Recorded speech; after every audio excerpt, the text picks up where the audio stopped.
Oh. Oo, gumawa pa kami dyan, no? Kahit yung bahay ni, ni Dodo, ano pa lang yan, eh. Hindi pa yan lang yan. Ano, ubo lang pa. Wala pa kami service. Yung service namin, sidecar ng bike. Ubo lang ang... Ah! Sabay, kaya naman pinahin mo lang, ha? Saan na nakatira ka?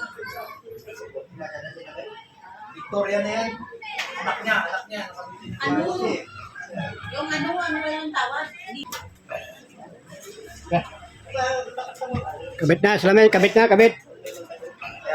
Oh, kabit na, kabit. Dalawa kayo doon sa loob. Hindi ko ba, nung ano yung kilala ko ng tsura Ah! Oh, dahan-dahan, baka maano. Yan muna. Dati ano, nagpagawa niyo ko, anak ko. Kung gaya ko sila.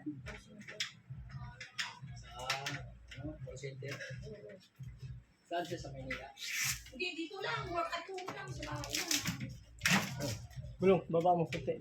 Kaya boss. Tara. Tapos, pinalit siya sa opisina na ayaw. Oh. Ayaw ko dito. Wala. Kaya nakapagawa kami ng bahay dahil sa kanya. Oh. Kaya yan, kahit kami. Dami mo pa ako sa kaya siya, kumikita.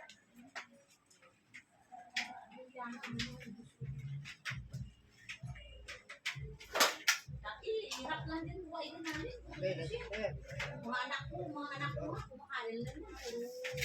Puro gulay kumakain. Oo mo dyan. Ngayon lang yan kasi nagtatrayo. Saka yung panganak ko dyan, dahil hindi ko rin sakali. Wala kasi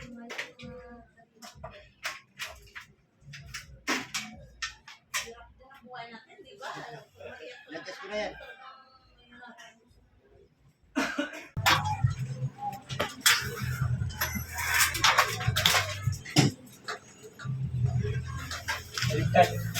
Oh, may pet si kuya.